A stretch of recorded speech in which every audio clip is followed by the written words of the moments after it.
Hey, Crime Salad listeners, and welcome back to another episode of Crime Salad, where we give you true crime stories every week. I'm your host, Ashley. And I'm Ricky. And this week's episode is a bit different from what we usually do, but we felt it was an interesting one to cover. Her story was recreated in movies that you may have seen or heard of. This is the story of Anneliese Michel. A young girl living a life like most children do. However, she was growing up in an extremely strict Catholic home, and her mom was in full control of really everything she did and everything her siblings did. And her dad was more of a laid-back type. As she was getting older in her teens, something completely unexplainable happens, where she's talking in demonic voices, deep growls and screams, and her family believes she is possessed by demons, and so they seek professional help. She was born in Klingenberg, Germany on September 21st, 1952, and was named after her mother, whose name was Anna Michel. And also she was loved by her father, Joseph Michel. And like we said, she was growing up in a very strict Catholic home. They attended church multiple times a week, along with her three sisters, named Barbara, Gertrude, and Roswitha. Her and her sisters were taught to atone for their sins. Now, this was taken to an extreme level, where it was known that Anneliese would sleep on the floor to atone for the sins of drug addicts that would sleep on the ground at the train station.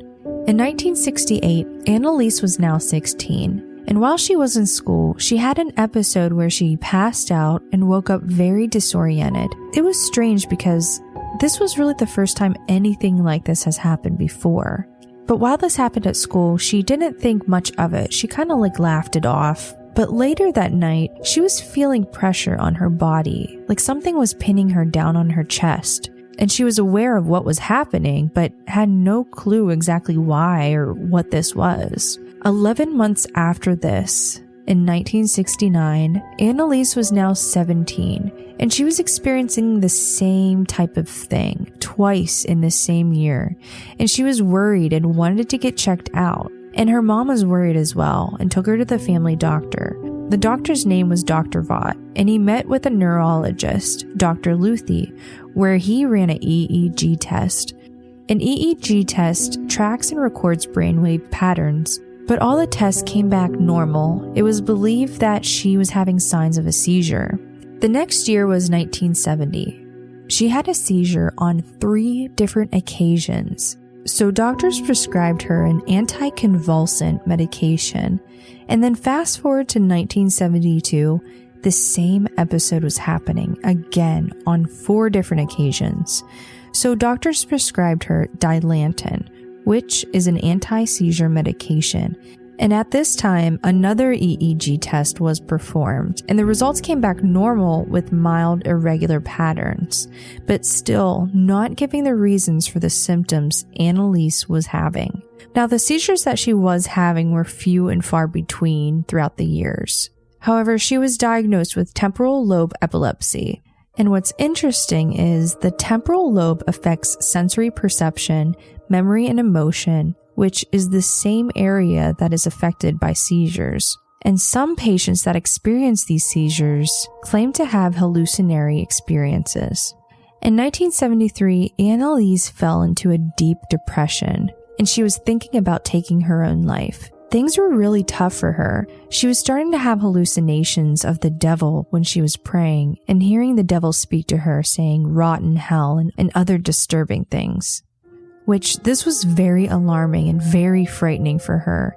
And during the same year, she started college at the University of Würzburg. And it was around this time that she first asked for an exorcism and possessed by the devil.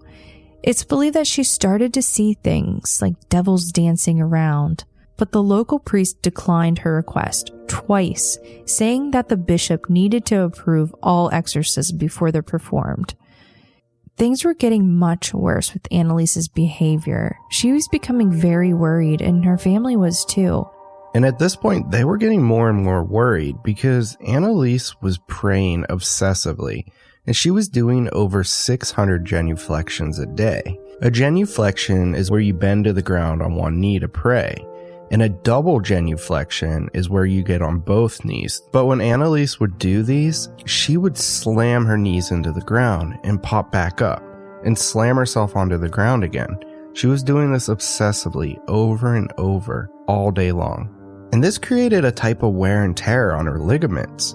She caused the ligaments in both of her knees to rupture, and it was almost like she was losing control of herself at this point, ripping off her clothes and just doing really disturbing things like eating spiders and coal.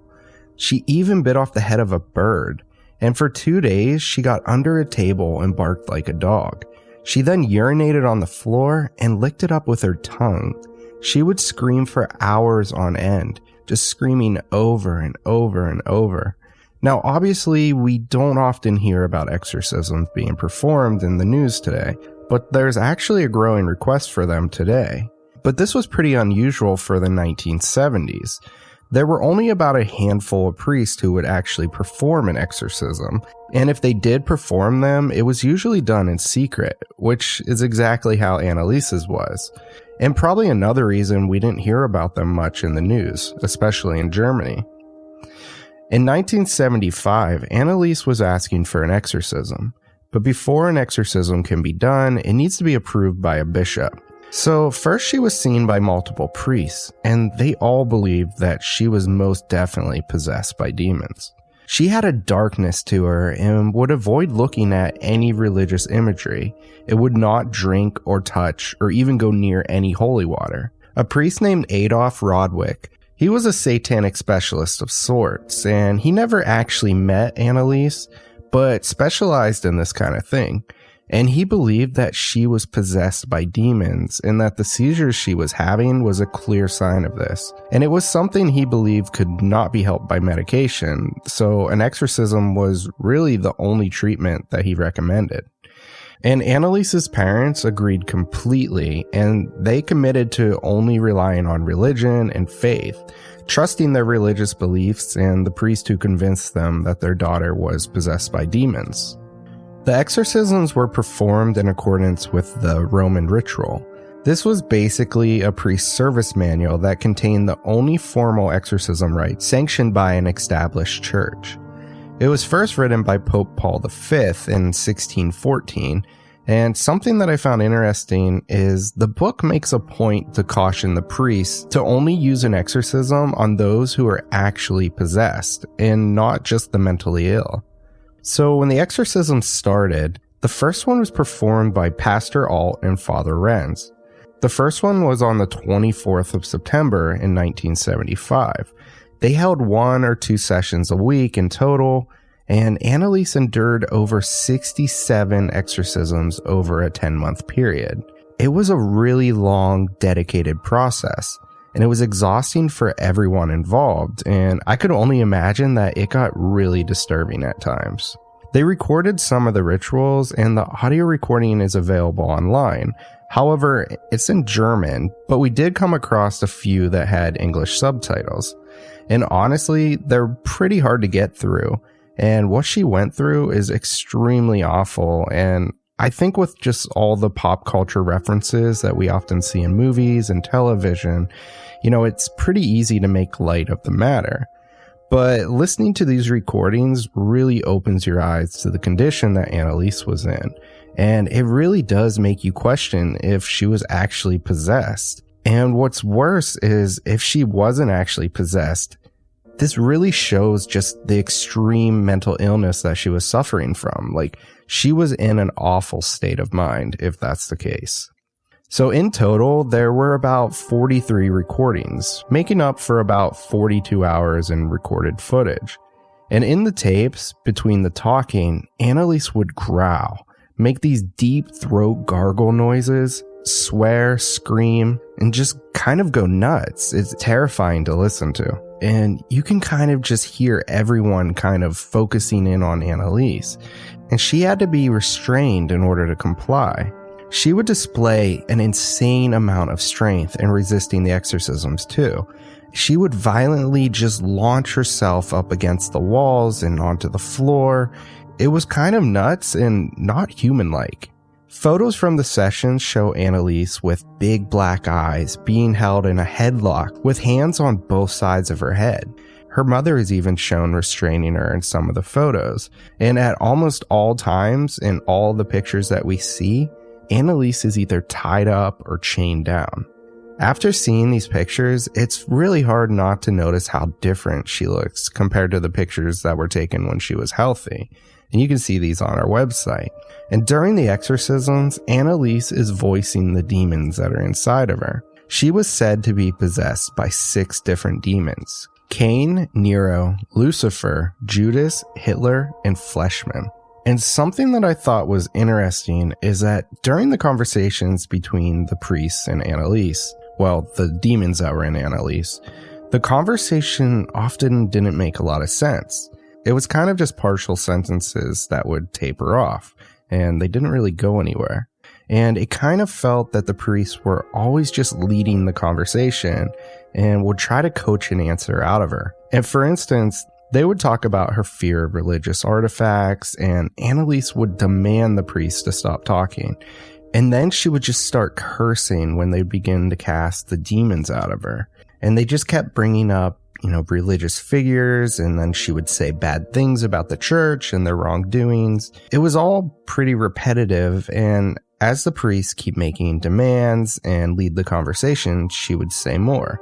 And then she'd say there is no more, and they'd kind of just coach something else out of her. And I know some people have different views on all of this, and I'm not really taking sides here, but to me, it just kind of felt like a police interrogation where the detectives kind of fish for a confession. Kind of like in the Making a Murderer case, where they kind of pulled the confession out of him, saying like, how did you kill him? And kind of, hinting towards the answer that they wanted to hear.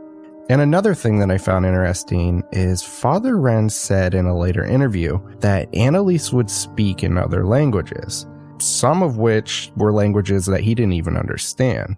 And maybe this was just gibberish. But he also said that he would try to talk to the demons in other languages like Chinese, something that he learned on a mission trip in his youth. But even though the demons were able to understand him most of the time, the demons just would rather speak in German.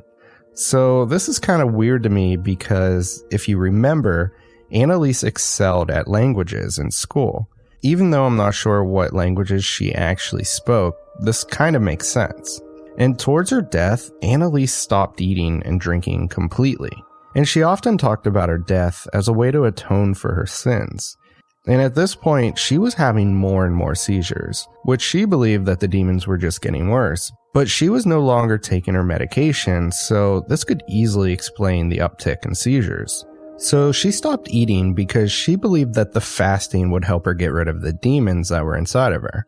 And she grew very weak and thin, even more so than she already was. And after all that Anneliese went through, she had her final exorcism on June 30th. And even though she was so weak and thin, she was still persistent to do her genuflections, and her parents had to help her kneel down because her ligaments were completely ruptured at this point, and she actually had some broken bones in her knees. Although her health was so bad and she was so weak, somehow she still had the strength to just launch herself across the room and into walls. At Anneliese's final exorcism, her parents, sister, and her boyfriend were all present. Anneliese died a few days later, on July 1st, 1976. She weighed only 68 pounds and was suffering from pneumonia. Being that she was refusing to eat or drink anything, she eventually died of dehydration, starvation, and cardiovascular collapse. And in some of these later photos, you can see that she had big black eyes and blood smeared all around her mouth, which most likely came from her broken teeth, and she was covered in bruises. Her body was then buried next to her sister, Martha, who was in the section of the cemetery that's designated to illegitimate children and people who died by suicide, kind of like the black sheep part of the cemetery. This section lies in the outermost edge of the cemetery and was often looked down on by the public. Anneliese's mother said in an interview after her death that she still believed that the devil killed her daughter. She went on to say, "I know we did the right thing because I saw the sign of Christ in her hands.